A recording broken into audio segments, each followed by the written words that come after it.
Hello students, good evening. How are you? I hope you all are fine.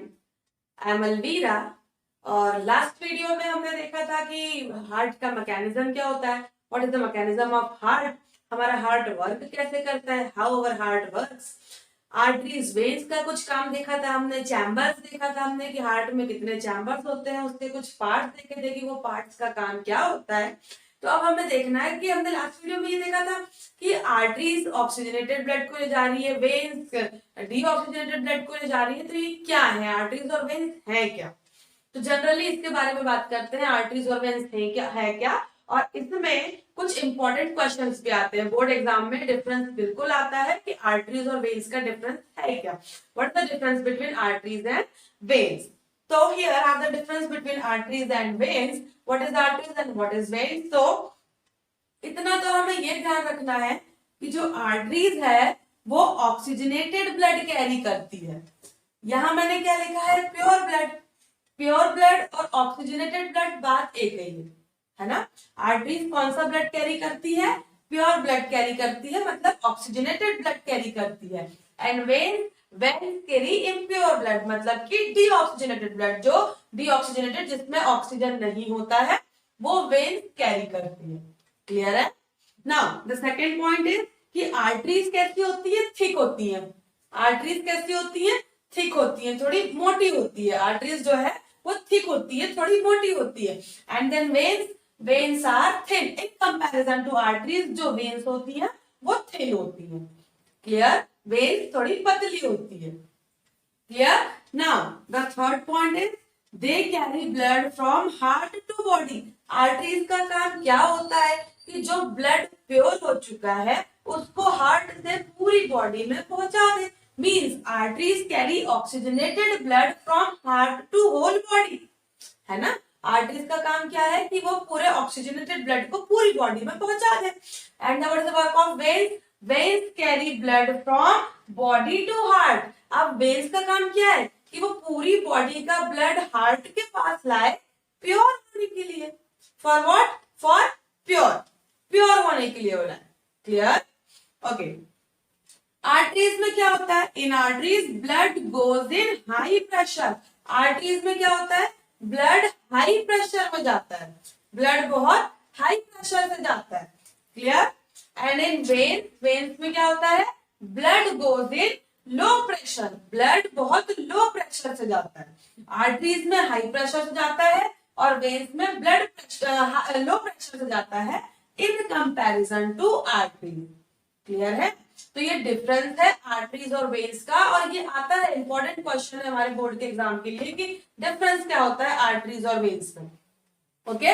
अब इसके बाद हम देखते हैं कि what is blood pressure, what is systolic phase, what is diastolic phase. जो normal BP होता है वो कितना होता है. ओके. तो अब बात करते हैं हम कि ब्लड प्रेशर क्या होते हैं और नॉर्मल और हाई बीपी और हाइपरटेंशन ये सब चीजें क्या होती है इसके बारे में बात करते हैं. Okay. If you want to take a screenshot you can take. Okay. Now I am cleaning the board. Okay. So ये क्लियर हुआ हमारा कि आर्टरीज और वेन्स में डिफरेंस क्या होता है, difference between arteries and veins. अब हम देखते हैं कि ब्लड प्रेशर क्या होता है. ये हमने सभी ने सुना है कि भाई ब्लड प्रेशर की बीमारी हो जाती है, ब्लड प्रेशर हाई हो जाता है, लो हो जाता है. तो कैसे और कौन कौन से फेजेस होते हैं इसमें और उसका साउंड क्या होता है ना. जो हार्ट का साउंड होता है वो साउंड होता कैसा है और उसके फेजेस को हम क्या कहते हैं. क्लियर. तो एग्जैक्ट अगर मैं ब्लड प्रेशर की डेफिनेशन दूं, the force that blood exert against the wall of vessel called blood pressure. जो फोर्स एक्सर्ट होता है किसके अगेंस्ट, वेसल्स के अगेंस्ट. किसके अगेंस्ट, वेसल्स के अगेंस्ट. हमारी बॉडी में मतलब ब्लड में ब्लड वेसल्स होती हैं, छोटी छोटी सी वेसल्स होती है. ब्लड वेसल्स बहुत पतली पतली सी होती है. जब आर्टरीज और आगे जाके पतली पतली वेसल्स में बदलती है तो उसको हम ब्लड वेसल्स कहते हैं. तो जो ब्लड का प्रेशर है वो किसके अगेंस्ट हो जाता है, against the walls of vessel is called blood pressure. उसको हम क्या कहते हैं, ब्लड प्रेशर कहते हैं. और ये प्रेशर अभी हमने डिफरेंस में भी देखा था कि आर्टरीज में ज्यादा होता है in comparison to vein. Pressure the blood pressure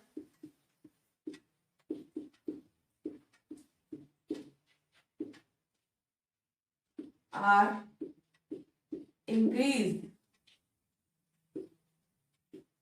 or high in comparison to veins।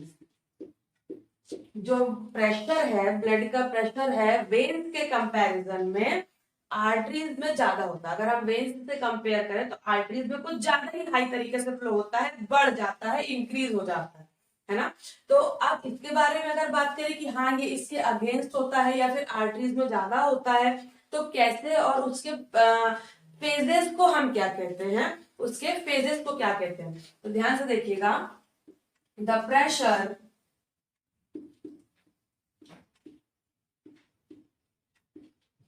exert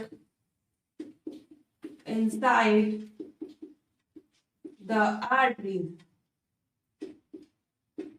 during ध्यान से देखिएगा, during ventricular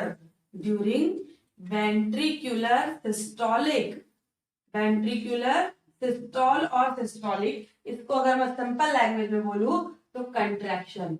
अभी क्लियर करती हूँ, पहले मैं इसको लिख लूं। इसको हम क्या कहते हैं, कंट्रैक्शन। कॉल्ड सिस्टोलिक फेज, और सिस्टोलिक प्रेशर। समझिएगा ध्यान से। अभी मैंने ये बोला कि वेन्स के कंपैरिजन में आर्टरीज में तेजी से ब्लड फ्लो होता है, उसका प्रेशर बढ़ जाता है, इसलिए वेन्स थोड़ी पतली होती हैं और आर्टरीज थोड़ी मोटी होती हैं। लेकिन कैसे बढ़ रहा है तो क्या हो रहा है, घट रहा है तो क्या हो रहा है, तो जो प्रेशर एक्सर्ट होता है आर्टरीज में, जो प्रेशर एक्सर्ट होता है मतलब जाता है आर्टरीज में ड्यूरिंग वेंट्रिकुलर सिस्टोल, जब वेंट्रिकुलर सिस्टोल फेज में होता है, मतलब कंट्रैक्शन फेज में होता है, कंट्रैक्ट होना मतलब क्या, जब वो एक्टिव हो जाए, तो उसको हम कहते हैं systolic phase. What we call systolic phase, ठीक है, जब बहुत ज्यादा एक्टिव हो जाए। और वही जब वो लो हो जाता है, रिलैक्सेशन की प्रोसेस में आ जाता है, तब हम उसको कहते हैं डायस्टोलिक फेज। तो वेट उससे भी मैं लिख ही देती हूं। द प्रेशर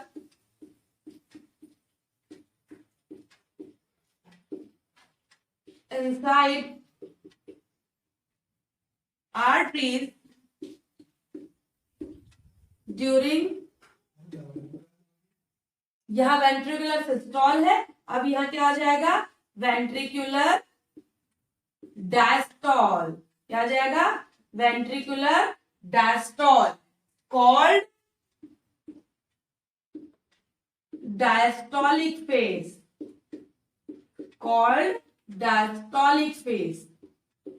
ठीक है।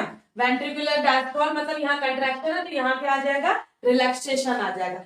एक फेज होता है, आपने ब्लड प्रेशर, आपने क्या, सभी ने नापाया है कि ब्लड प्रेशर जब हम नापते हैं तो ऊपर का अलग होता है, नीचे का अलग होता है। तो ऊपर का जो होता है उसको हम कहते हैं सिस्टोलिक फेज, मतलब वो कंट्रैक्शन फेज है, वो एक्टिव हो चुका है थोड़ा सा।